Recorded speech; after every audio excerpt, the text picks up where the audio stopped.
Now, we have covered Peacemakers episodes 1 through 4. We are moving into Peacemaker episode 5, where we get our namesake drink, the Charlie. So, initial reactions, gut reactions to episode 5, go. Well, I'd first like to say I watched the intro all the way through. Ooh, In both episodes. Thanks. That's proud of me too. Your whole perspective?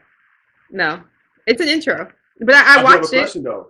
Now What's that up? now that you've seen Locke have a bigger part of the show, did you notice him more in the intro?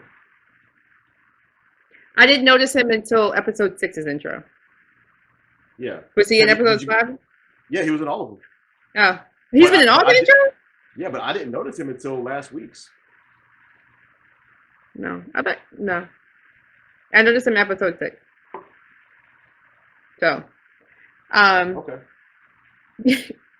Yeah, my episode 5 reaction. I think the first thing I noticed was that Leota and her mom, either their relationship is pretty fuzzy, as like I think it is, but having a text thread with your mother and you have no previous texts. I cannot imagine Amanda Waller being a person that puts things into writing a lot. So I don't imagine that she's texting anything super secret or super sensitive. Yeah. So not having any previous historical texts just lets me know either they don't text a lot or they're being erased, which I can't imagine she would keep erasing her. I mean, she might be, I don't know, erasing her mom's thread history to where every time she texts her, it's the very first text every time. But I thought that was pretty strange. If your relationship with your mother is basically such that nobody knows she's your mom, I don't think you keep those texts. And I think that Waller, who is so thorough that she'd murder a room of federal agents because they saw her in trouble, would probably not let you keep those texts. But to me, I'm like, she's not, I wouldn't imagine she's saying anything super top secret. I would hope it's just basic mother-daughter stuff, but I guess she's not a basic mom, so. Yeah. But didn't she text her about the diary? Like, didn't she place the diary? So, I mean. So she is weird enough to text secrets. Okay, well, you know. Is this her primary phone or like her, not burner phone, but her secured line? Because, and in episode 6, I think it is, where, you know, Peacemaker has an iPhone, but it's secured, and therefore I would assume that it's assigned. So is this like an assigned, like, Peacemaker squad phone? I don't know, because the phone that Peacemaker had was the one he had before he went to jail. So he came back to his apartment, or he came back to his trailer and picked his phone up, and just, that's the same one he's been using this whole time. Which was on for what, 4 years with no one making payments? I was like, how? Yeah. Just sitting there charging for 4 years. We don't even get into that. We don't. I will just add one of the last things I wrote was that I actually do think Autobio is good, which is kind of what I thought, but then I know we had some comments about some of the things that she did, but at the end of that episode, I do still think that she, I don't know if the words betray her mom, but I think that she is not going to maybe fulfill Amanda Waller's master plan, whatever that might be. I think she did. Kind of good. Like, I don't think she's completely like evil and like on her mom's side 100%. No, I totally came away from that episode thinking the exact opposite. Yeah. When they were on the couch and he was making her that drink and they were just having friendly chats and she gave him advice. I mean, sound advice as a friend. I was kind of like, oh. And then when he got up and went to the bathroom, as soon as the door shut, she turned it off and you could see it. And she immediately started looking for a place to hide that diary. She didn't think twice about it. I feel like she just kind of followed the instructions of her mom, though. I just don't think she didn't seem conflicted at all about it, though. That was my thing. Yeah, no, I think she placed her relationship with her mother over her relationship with Peacemaker to the point where I don't think she read that diary before she placed it. No, definitely. Her mom told her to do something, and she did it. Yeah. Yep. Nope. My feelings for her unchanged. She's just, I'm not. I think she's on her way to becoming. I mean, and I'm sure it's going to go one way or the other. I don't think there's going to be a gray area there. She's either going to become a Waller type figure, or she's not. Either for Peacemaker or against her mom. Yeah, I think I'm for Peacemaker. I think I'm kind of viewing her parallel relation, or I feel like I'm viewing her relationship with her mom and like Peacemaker's relationship with his dad as like a parallel. Like, is she gonna go Waller and he's gonna break away, or is she gonna see him break away and think I can do that too? So like, for me, those relationships are in tandem. So I'm kind of, yeah, I feel like they're both kind of testing and seeing and what sticks and what doesn't, and like how independent are they from their parents and the weight of their parents' legacies. I really like seeing it play out, though. I got to be honest, I do enjoy that.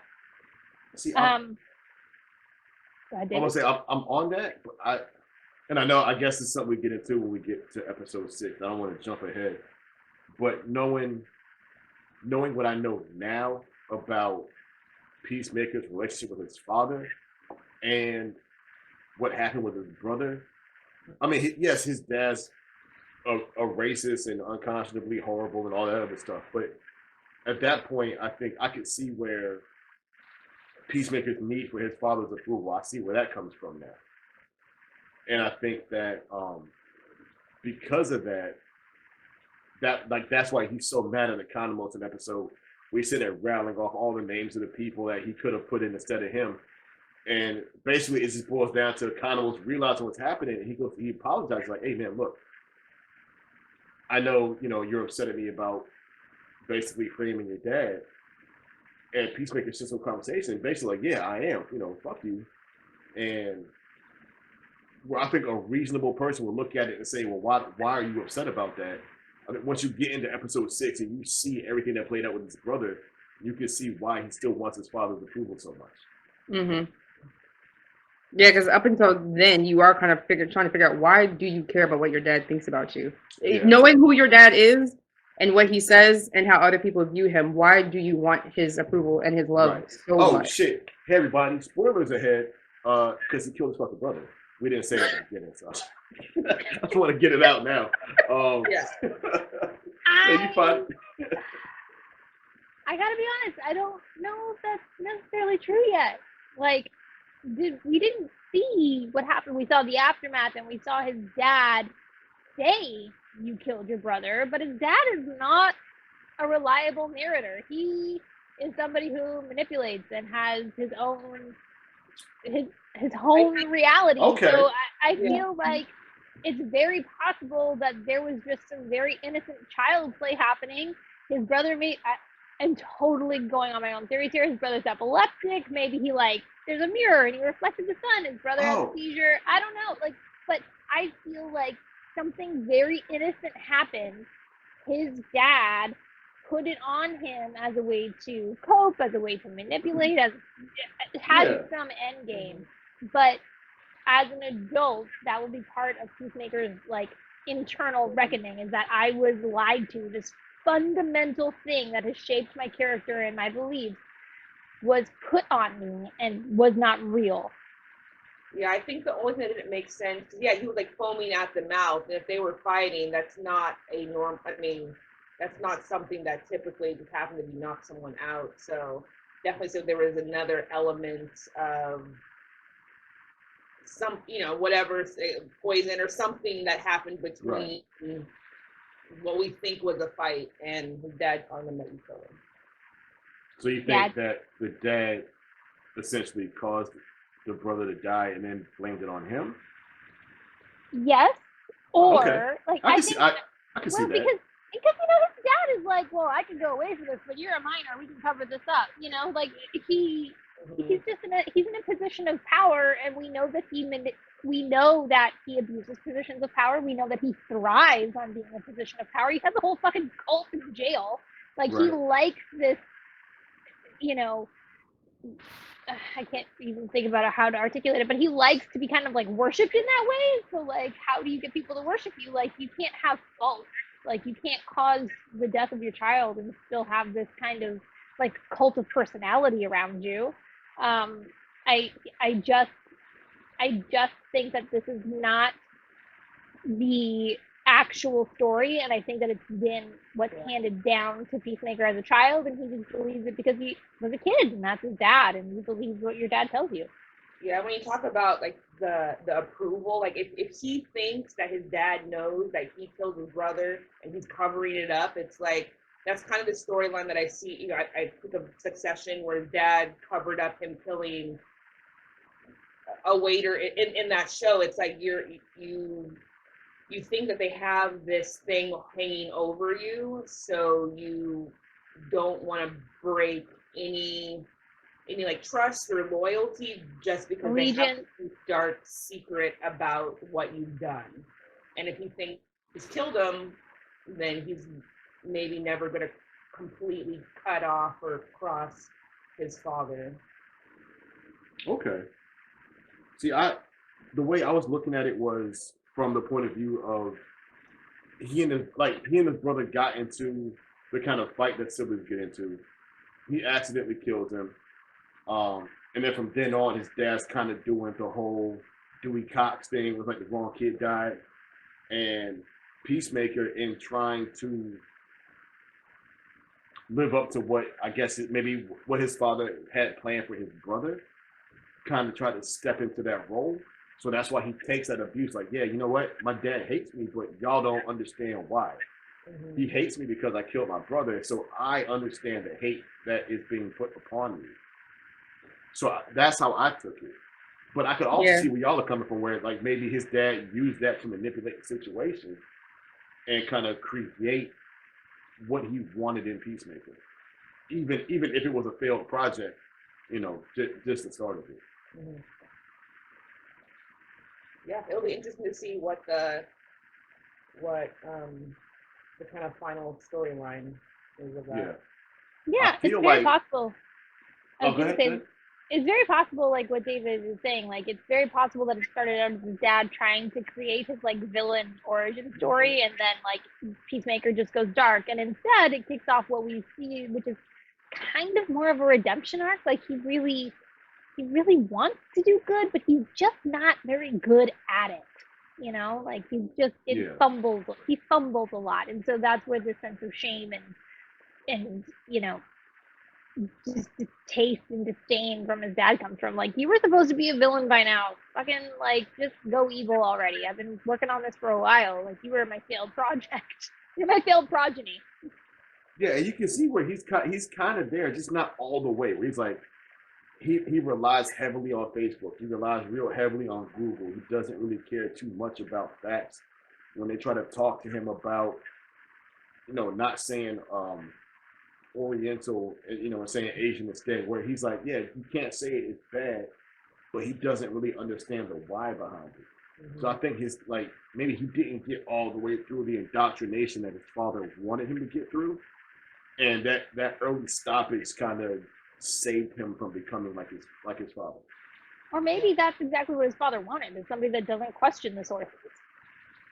And so in that sense, he is a success. Like, he never really stops to think like, well, I do need to know the why. He's like, no, someone told me. No matter who, someone told me. So in that sense, I think that he is a success. But yeah, in the actual villainy department, questionable. Denise, you've been quiet. What do you think? No, I just listen to y'all. I mean, you're saying everything I was thinking, but my initial take was it, like David said, was just an innocent brother fight. Accident happened, and his brother dead. So he is trying to fill that role and be that son that possibly his brother was, that he needs to be now. That was my big takeaway on it. But again, I'm not trying to read too much into certain things. So that has just been my thought this whole time until I see something that proves me wrong. Yeah. I'll tell you what, we fell into that trap last episode because we were talking about Gorilla Grodd and what was his name, Mr. Mind. We were all off the rails. We were like, who could that gorilla be? It literally is out that James Gunn just wanted to murder a gorilla. So yeah. Well, you heard it here first, everybody. The spirited nerds are split on the brother backstory. We'll see how this all pans out. But I think as a group we're also very open-minded. So any of us could be wrong. All of us could be wrong. Who knows? Yeah. It's James Gunn. It's Hell a yeah. wild We card. could all be So wrong. let's move into them heading over to the Glen tie.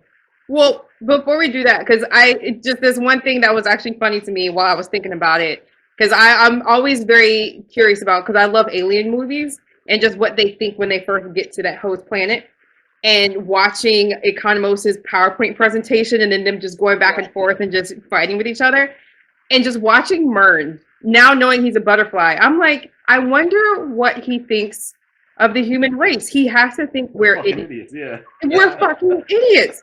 Are we worth saving? Because he was extremely patient. He was just sitting back and just watching. And I was like, I want to know what he's thinking right now. Like, what does he think about this? Peacemaker's an idiot. So, because again, if he's doing this to save the human race, to me, I'm like, why? Humans, we're not worth saving. What the fuck, right? And then just thinking back to Eternals, where he takes them off and he's just like, I'm going to go back to your memories and we're going to see if the humans were worth it. I'm like, we weren't. So I just, seeing this alien invasion come through, I'm just like.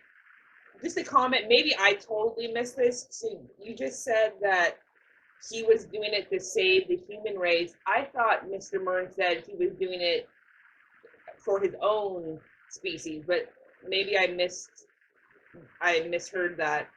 And need to go back and rewatch it from I think at the beginning of season 6, he was talking about like the butterflies and what they're doing there. I didn't think it was for the human race. I thought it was for its own species, but maybe I misheard that.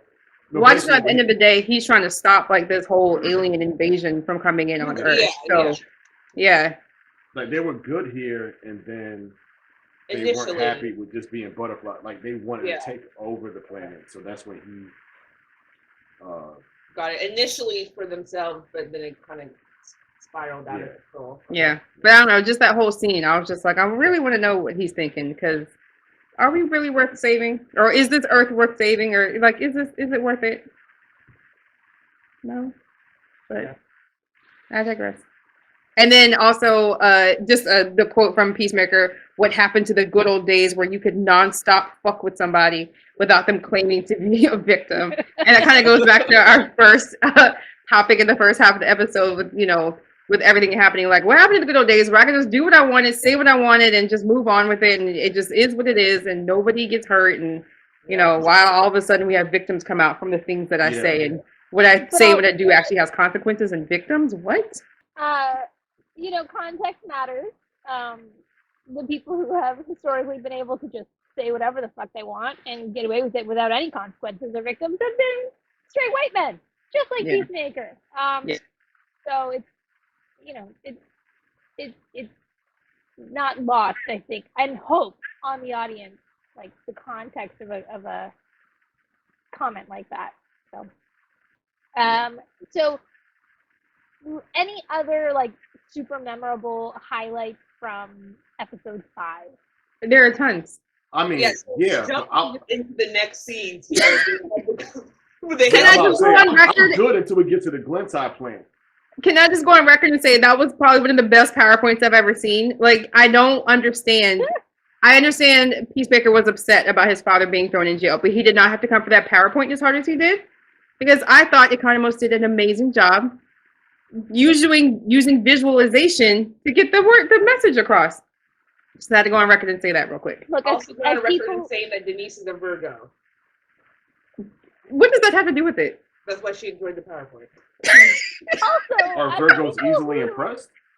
Excuse me. I love Excel. Oh, because okay. Also, yes.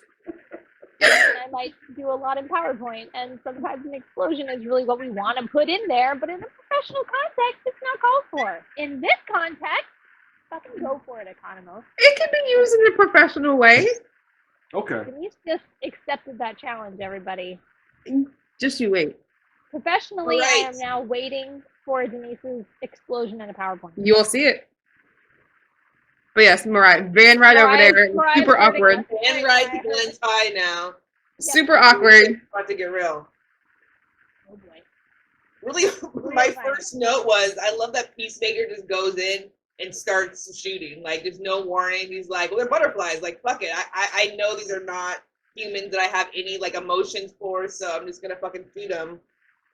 Yeah, the whole X-ray helmet came in handy in Yeah. that moment. I wrote down, I said, as soon as I saw that, I said, he's going to, like, put those on as a joke with the group and see Mern. Like, that's how I thought this was going to uncover. As soon as I saw him bring those down, I was like, he's going to be joking with everyone, put them on to see everybody, like, be perverted about it or something, and then look around the room and then see Mern. And that's what I had noted at that point.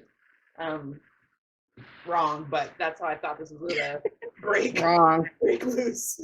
That would have been too easy. No, when he when after the explosion happened and he said deactivate X-ray vision, I literally was screaming at my television, keep it on! No, you need it.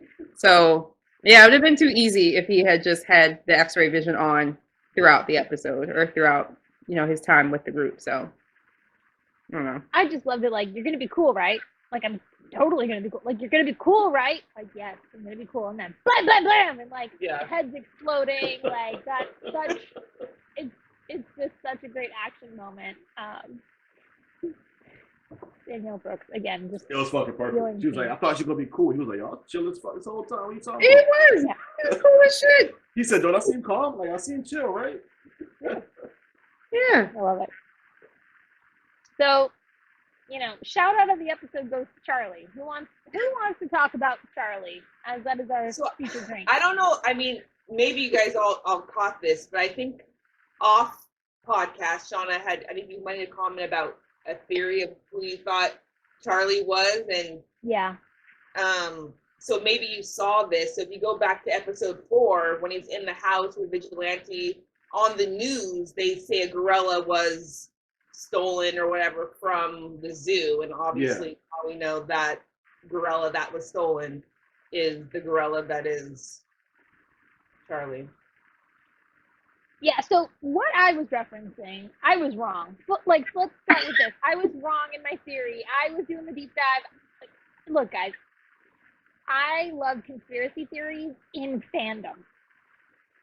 Real world conspiracy theories, not so much. But in fandom, I love a good conspiracy. So at first, when they were just like, oh, Charlie protects us, I was like, interesting. And then the next time I watched the opening sequence, Harcourt comes out with Mern, and I was like, oh my God, she's a butterfly too. She's Charlie. I really thought Harcourt was going to be Charlie, and they had some butterfly name for her that, was weirdly translated.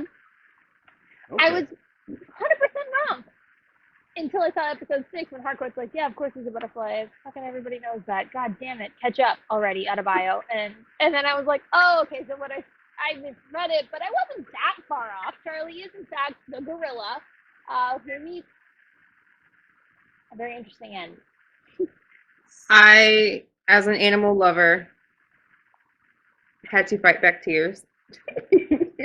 Not really. Like any violence against animals. It got a little misty-eyed in the room, especially again because I watched it with the subtitles on. So when he was getting cut up by the chainsaw, roars in pain came up on the screen. I just yelled, Jesus Christ. I even wrote it down in my notebook. I was like, what? When I saw roars in pain, I almost lost it. I had to pause it for a second, compose myself, and then hit play and keep going. But I was kind of, again, it was like you said, we try to come up with these theories of what's it going to be? Is this Gorilla Grodd? Who is this? And then, like David said, it's just James Gunn wanted to kill a gorilla with a fucking chainsaw, and he did it. And at the end of the day, that's what it was. We found out that butterflies can infiltrate anything, not just humans, animals, any living thing it wants to. And that's what it did. It went after a gorilla. It was interesting that one of the butterflies referred to Charlie as their guardian angel. Yeah. So I don't really know what that meant, but that's why I was like, Charlie's got to be more than just the muscle, right? Well, now Charlie is nothing. So I just. I thought they said that Charlie was like in the room with the guardian angel, like that computer system. I thought they were talking, he was like referencing this, like that system that he was in the room with, and I didn't know if that was going to come back as something more serious. But I honestly will probably go back and rewatch to listen to the wording. But I was thinking that he was saying Charlie is with the guardian angel or something like that, and they were talking about the computer system. But see, I thought they were talking about Charlie himself, but then Yeah. after I don't even know how many times I've seen this episode now, but after watching it so many times, my first takeaway was, oh shit, James Gunn just wanted to murder a gorilla. It was fucking amazing. He did that little. It was not amazing. It was not amazing. Kick thing. No. But it wasn't about that to me. It was about Economos. For me, like I said, after watching it so many times, it wasn't about the gorilla.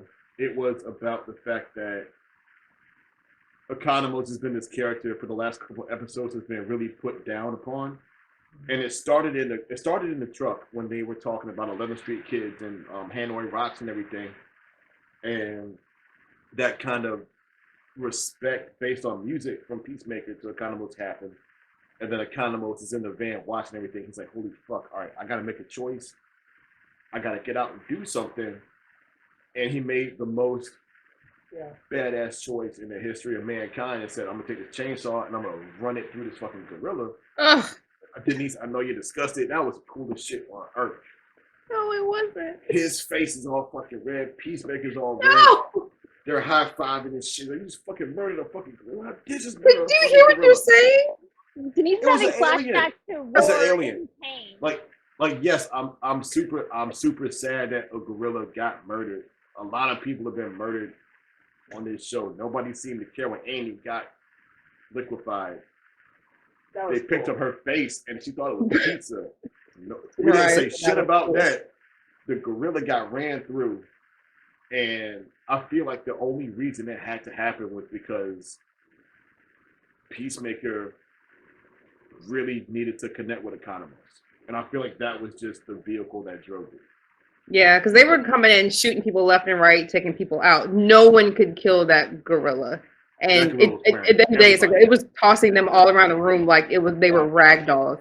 So for him to come in with that chainsaw and then slice it in half, you know, whatever.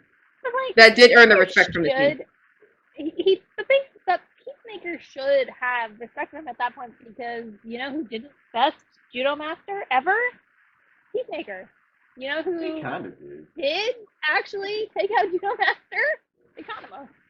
I was about to say, had Judo Master not been shot in the sternum, which they really just kind of left it alone at that point. But again, is Peacemaker a reliable narrator? Anyways, I guess this is a good segue to go on to episode 6, unless anybody has any lingering thoughts about episode 5. Yes, yeah, Shauna. Yes. Oh, I'm sorry. do you? I was good too, Shauna. I was good. I was like, No. yeah. No, everybody saw the whole X-ray vision shit happening. Yeah. Not the X-ray vision. First of all, just the fact that the whole 11th Street kid thing happened in episode 5. So them coming together as a team. But like I said, in these types of shows, whenever you get that good-hearted, oh, everything's coming together feeling, you know shit's about to hit the fan, and you kind of have to temper your expectations and bring it back down. It actually, when I saw them happy, I said to myself, this isn't going to go well. On that ride back, when they were just all happy, jovial, everybody's got the same, you singing the same song together, I was like, well, this is not going to end well. Moment for me. And then when you get back into his trailer and you see the whole Kite Man apprehended newspaper article, again, news to me because I didn't follow Kite Man previous to the DC animated Harley Quinn series, but he was just the cutest thing. I know he was trying to join the Legion of Doom. I get it, but he was just so bad at being bad. Yeah. That needs to be apprehended by Peacemaker. That was a shock to me. I am 100% with you. As soon as there was a Kite Man shout out, I was like, Kite Man! Oh, fuzzy. Then I was like, and then I was like, no, pinch his cheeks. What is going on here? He just wants to be loved. Yeah. But again, coming from the Harley Quinn like animated series, which is phenomenal. Everybody should watch it. But I was Yes. like, Yeah. Well, I'll say I did my best to read the newspaper clipping on the wall, and this is one of the few times where the newspaper clipping is actually relevant to the story. It basically breaks down what happened in the fight. You don't have to get too much into the weeds on it, but basically it was Peacemaker's first fight with what they call a supervillain. And he won, and then he recapped it at the beginning of episode 6. So it's pretty forward as far as what the story in that newspaper is and what he's talking to the kids about. So you didn't really need to read it, but fear of missing out, I thought I was going to miss something if I didn't. But turns out, nope, just wasted a lot of time pausing it. Like I said, my takeaway from that was I did not realize that Kite Man in the DC universe was a supervillain because he's just the cutest little thing in the animated show. So when I saw, I actually got genuinely excited when I saw Kite Man instead of like, ooh, Kite Man, cute. I'm right there with you. Yeah. Kite Man. He's just so, I just love him so much. Okay, so we got. So she plants the diary. So Yep. and we talked about that earlier. She plants the diary when he goes to the bathroom. And that basically, like, that whole thing in the truck, that erodes that whole feeling of camaraderie and then being a team, because she still has her own Black Ops job she's doing. Yeah. Exactly. Yep. And I guess fast forward to the end where, she finds out that Mern is a butterfly, and then she finds out everybody else knew. Again, that's that same part of that Black Ops thing. You're not really a team because everybody else knew. Well, Nobody she bothered finds to that tell out her. in the next episode, episode 6. Yeah. Yeah. Yeah. So I yeah. think as much time as they spent building that team together, they also spent that same time to basically show you that it wasn't real. Because everybody knew, even Economos. Like, it wasn't just like Hardcore found out. Like, no, everyone knew but her and Peacemaker. Like, but then when it came time to tell Peacemaker, everybody was just like, nope, we're not. Don't even worry about it. Shut up. Yeah. Well, I feel like if you told him, he would have left the mission probably, or tried to kill Mern. So telling him wouldn't have been what that mission needed at that time. I also think that they know that Vigilante is such a wild card and unpredictable that anything. Yeah. They're like a couple. Like, you tell one, you tell the other. So like See, I don't think so. And the only reason I don't think so is because he captured a butterfly. Golf tried, like you said, Golf tried to kill Vigilante, torture Vigilante, cut his toe halfway off, beat up and tied up Peacemaker, and he still, like, he just wanted to know what was going on, to the point where he kept Golf Butterfly alive and took care of it and wasn't cruel to it at all. Fucking smoked him out, fed him, talked to him. So I think it's a her. Oh, sorry, yes, her.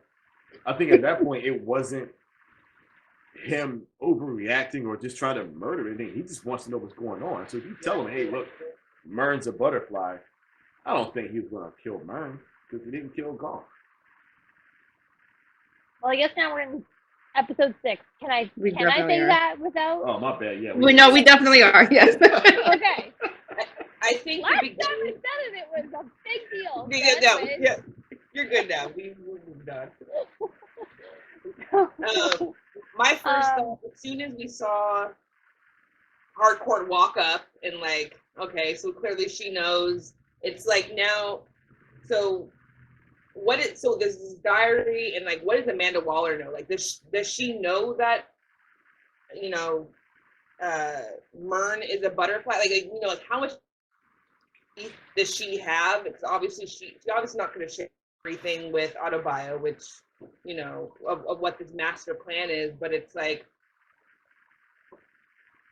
I'm just curious as to how much Amanda Waller really knows about this whole maybe now civil war thing that's going on between the butterflies and them being on Earth, and whose side of that she's on.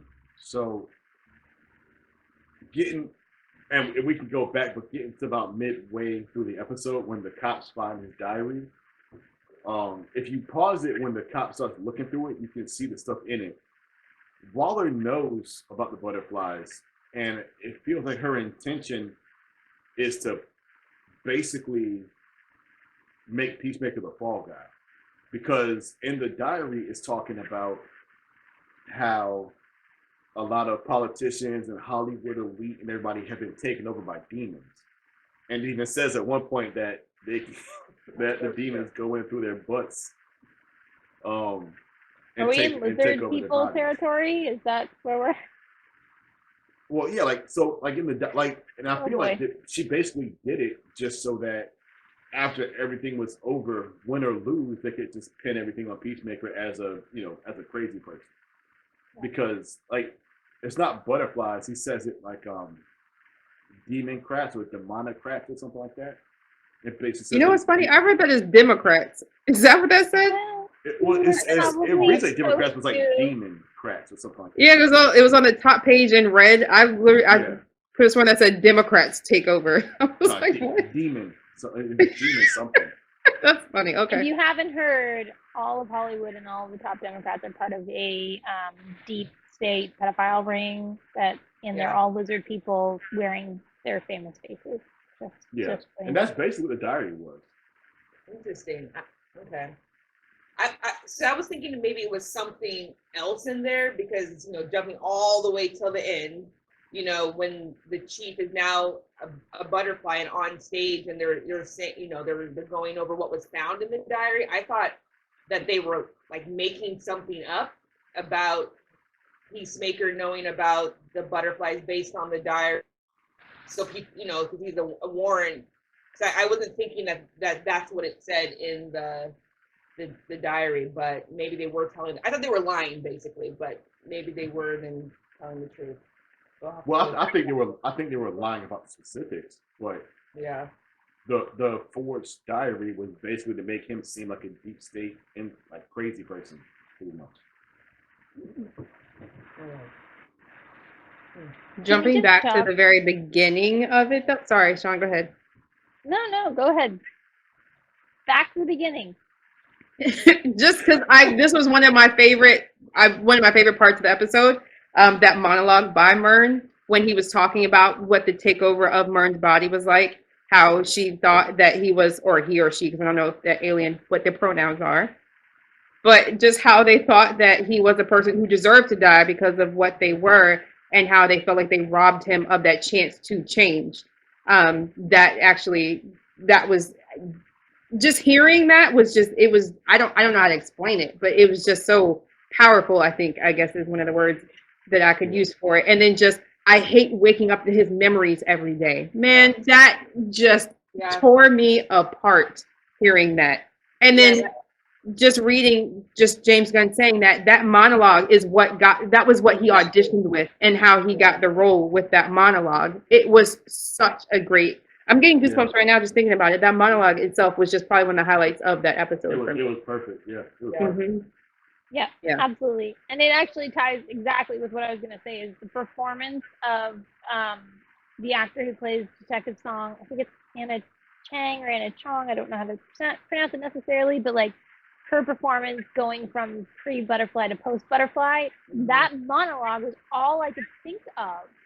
Because then I was just like, we lost her. She's gone now. And it made the loss so real. And it really informed how I felt about that transformation. And the transformation was amazing. Like the way that she played it, the way she acted it, it was so good.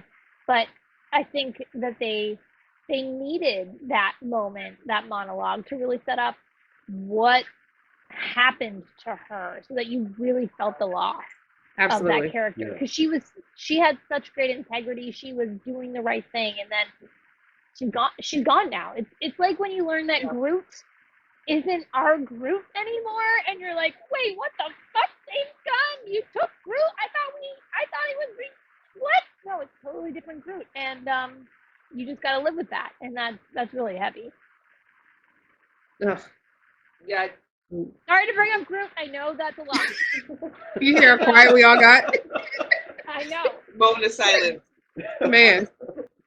So that those little scenes happen, and then Harcourt talks about like, oh, you haven't told her about the cow, and then it goes into the intro, and I know I mentioned this early on, like the intro, it does kind of change the way that you do it. It was like she said it, and then it was like, okay, it almost seemed more silly to me this time around, watching the intro after everything that's happened, and then she's like, you haven't told her about the cow, and then just like goes right into it. And I don't know if that's like, I don't know, I kind of have mixed feelings like about the silliness now, and then like where the show is going. It obviously ties in like with the not seriousness, I guess, of Peacemaker and kind of who he is, but we are getting into a lot more, you know, depth and seriousness of the story. And then it's just like, you know, like they're just, you know, this intro of them just kind of being silly is happening. So I kind of mixed feelings now watching that and kind of where the show is headed. It seemed less fun. Like watching the intro at first, everything seemed real fun, bright, songs fun, everybody's dancing. Every episode you go into this hole, that intro gets less fun and more like nonsense. You start looking at the little things. Like you look at Detective Song's eyes when she first comes into the dance and she looks up and it's like, okay, well now she's a part of it. And you realize that at that point, between her partner, Locke, and Myrn, a lot of the people you're watching dance are butterflies at that point. Yeah. And it's like, okay, well shit, now what's coming next? But yeah, I think you said it last episode. You were like, I know these arrows aren't here for a reason. I know they're not grouped in the way their intros and a reason. This dance sequence means something. So yeah, you do kind of spend the dance sequence trying to figure out, okay, what order are they coming in? What direction are they looking? What's happening now? So speaking of which, I'll tell you what, Eagly's little thing at the end, his flourish at the end of the dance, I feel like he's gonna play more into the show, especially after that shit he pulled in the woods. Look, that was the best. My like the man, first time seeing Eagly, like he's fucking badass. Like the first my time, man's a fucking sniper. This is why he's Peacemaker's pet. Like he's finally showing his true colors. I will tell you what, I immediately was like, protect Eagly, because I have like, I just immediately had flashbacks of Hedwig and Harry Potter, and I was like, you protect that eagle, Peacemaker. I cannot take another loss on these precious, precious birds of prey who protect you. oh my god, my Game of Thrones dragons too. It's like you cannot let your sidekicks go. Don't do this. Protect the Witcher, your animal. Yes, also the Witcher. Nah, Eagly said it's not a problem. He said, call the ambulance. He said, not for me. Look, Hedwig took care of business. Absolutely hilarious. Like, yeah, just watching, and I mean, just the way he just shot down, oh my god, landed on Homeboy's chest, took his eyeballs out, and flew off. And then I was watching it with my daughter, and it was funny because she said, and you know what? They can't even kill him. And I said, wait, that's right. He's a protected animal. He's protected legally. Yeah. Yes, legally you cannot, even though it's illegal to also possess them, but legally, yeah, you cannot kill a bald eagle. So yeah, they cannot kill it. In that sense, Peacemaker says he doesn't possess him. He's like, yo, you can't tame him, because once you tame him, you chop his balls off. So you're right. Excuse me. I stand corrected. Eagly is there because he wants to be under his own free will. Under his own free will. Eagly is exactly like a cat. You cohabitate. You coexist, you live your lives in parallel together, but you don't really own them. Yeah. They tolerate you, and they get what they need from you. Well, he is smart. Really, but that's a bald eagle. Tiny murderers.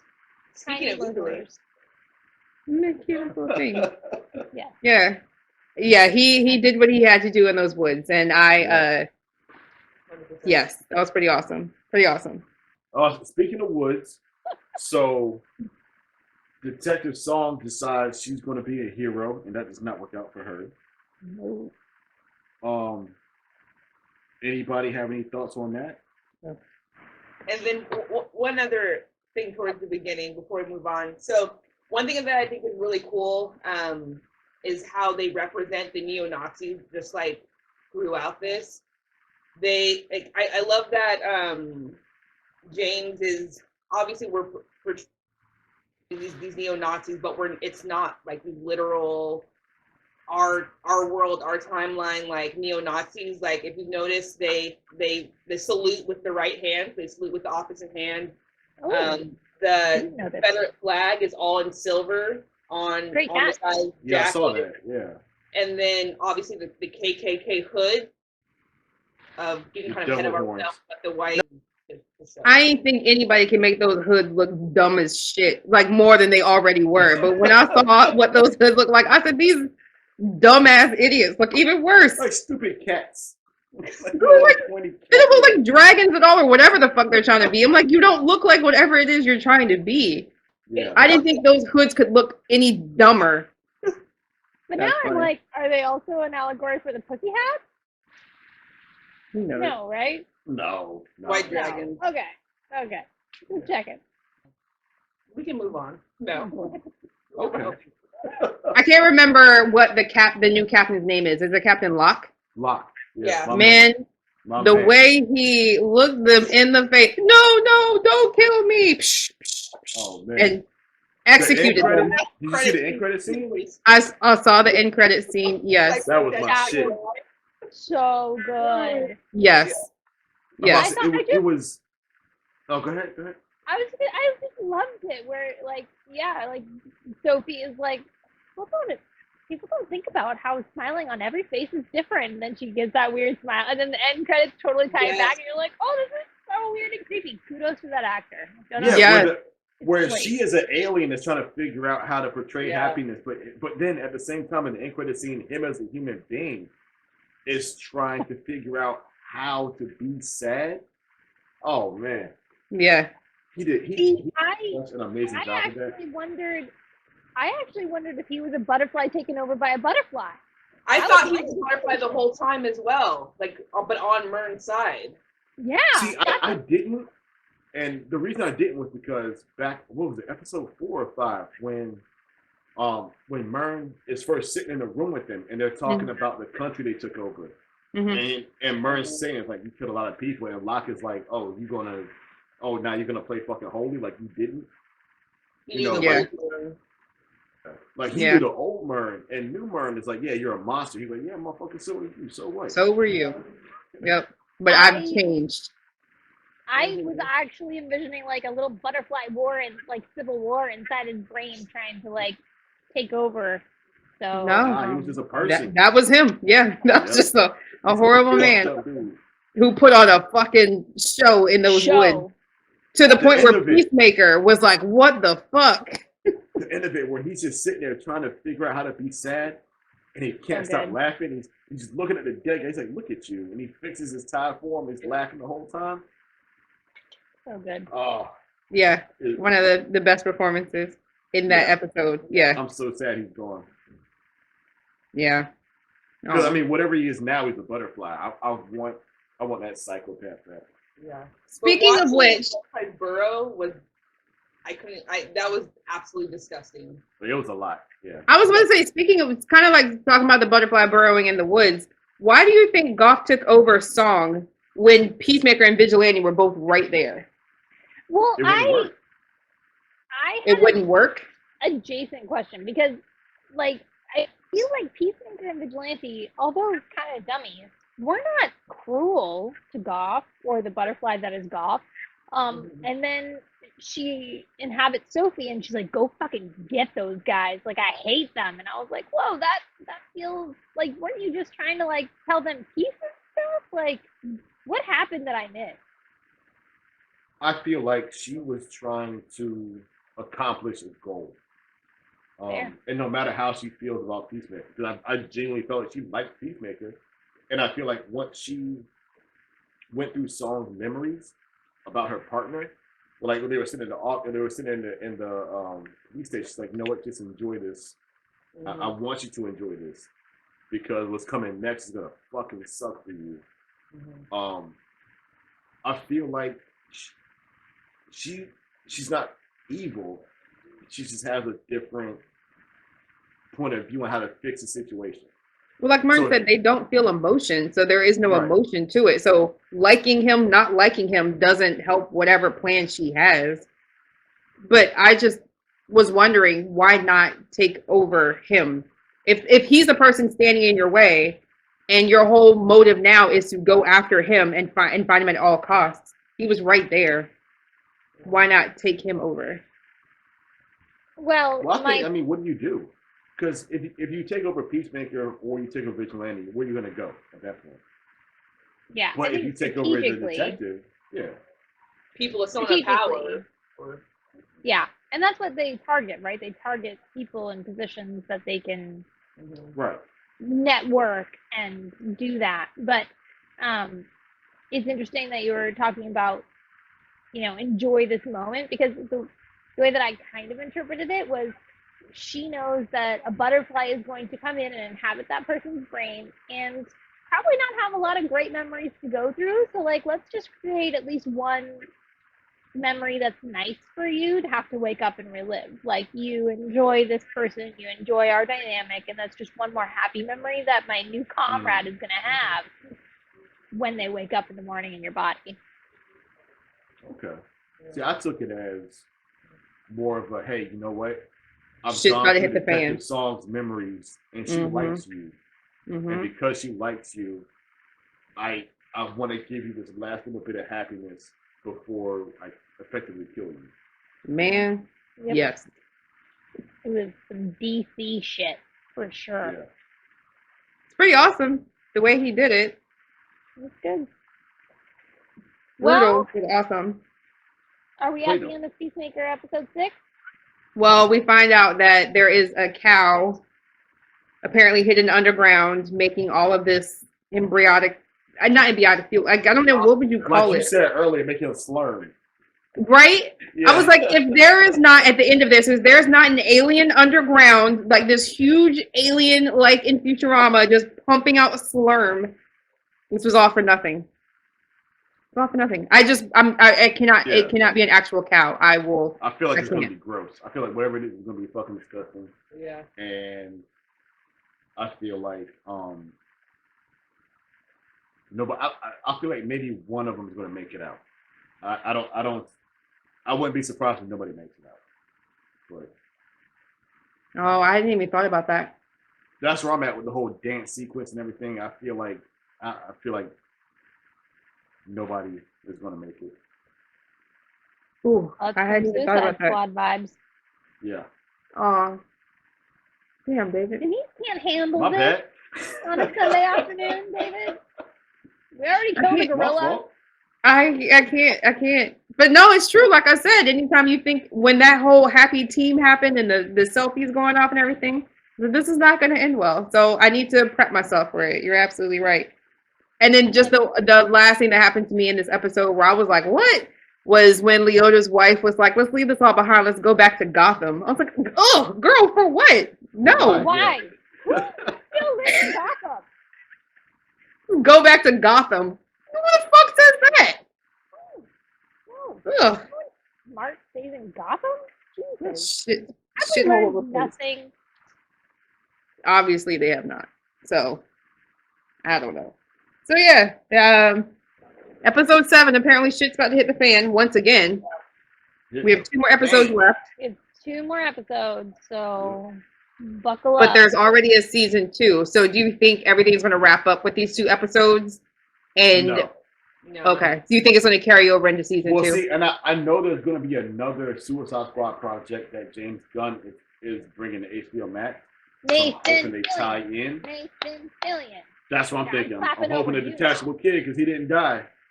He was still alive on the beach at the end. So I know, TDK, bring him back. I want to see it. He is so perfect for this universe. I want to see it. Bring him back. I'd like to see Vigilante get his own thing. Yeah, he was pretty cool in this. He was more a little bit more. No, he was good in this episode. You kind of mentioned him last time about being like Deadpool vibes. Like that's definitely like silliness this time around, and just like, yeah, I would definitely watch something with just him. Yeah, I feel like yeah, he's so The great. look And of just general, just oh man, on his face when Peacemaker made him put the knife away, telling him songs Oh with the yeah, when cop. he couldn't kill her. Yeah. Oh he's man. definitely the voice that was like, you used to be cool, bro. Like that's what I get from Vigilante and And just the Peacemaker look of dynamic. pleasure. And that's something we didn't really get into, and I feel like they're going to explore it more in 7 and 8, so we can get into it then. But Vigilante is starting to notice that Peacemaker doesn't want to kill people anymore. He said it in the episode. He was like, "What the fuck is wrong with you? Like having morals and shit and now." he's not okay with that. No. Mm-mm. Nope. Mm-mm. And I know maybe it's not a consequence, but like I said, when we were talking earlier, John Cena playing that piano, it took me a second and I had to go back and I was on Twitter and I saw that it was him. And I was like, is that him? Because like you said, they kind of go away from his hands. You can't Yes. really playing or not. And then I looked it up on the playlist. I'm not gonna say where the playlist is at because it's fuck Spotify right now. But they got the whole playlist there. It's a platform that rhymes with Audify. There you go. Yeah. Well, no, it's true because like I took piano lessons for like a hot minute as a kid. Does not mean I'm an expert by any stretch, but I was and I even said to my husband, I was like, he does not have piano hands. They're just like chubby, meaty, muscly hands. Yeah. Yeah. And so that's why I was like, this has to be a stunt double who or something, or Nope. but even watching like the cutting of it, like they pan away from the hands pretty quickly. They never really linger on them as they do complicated things. So it's nice to hear though.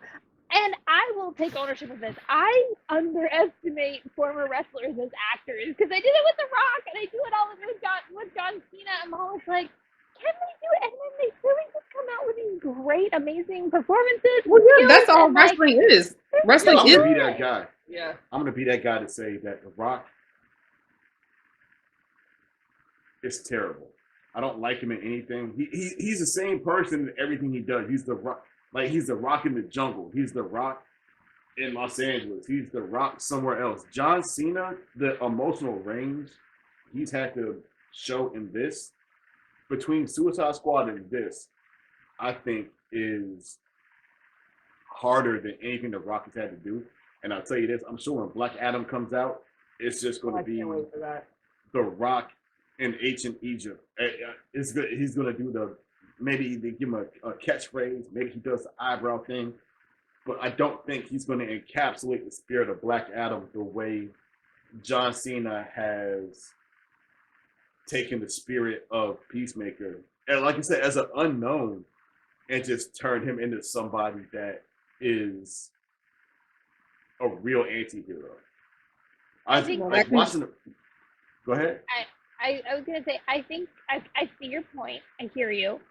I think that has a lot to do with the branding of The Rock and Dwayne Johnson. Yeah. He is a family man. He loves to be a family man. I think it comes down to which roles they're open to and which not necessarily whether or not they have the range. I just feel like The Rock I feel like he's just very particular about his characters and how they're portrayed and what he's willing to do on screen.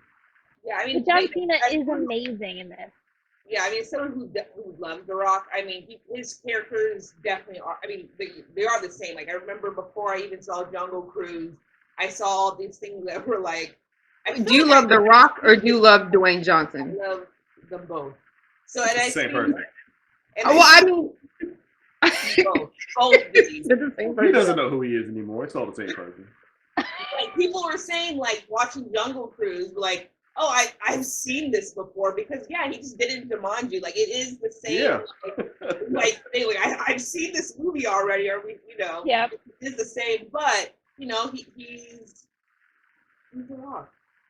We are closing out for this episode. Closing remarks, episodes 4 and 5 of Peacemaker or what are you loving? Denise, let's start with you. Yeah. I'm loving Peacemaker. There's not anything in particular. I'm just loving the way it's going. I'm just here for the ride, like I said. I'm just along following it. I don't have any predictions. I'm just here in the moment, enjoying everything that I'm seeing. It's a great show. I love it so far. Mhm.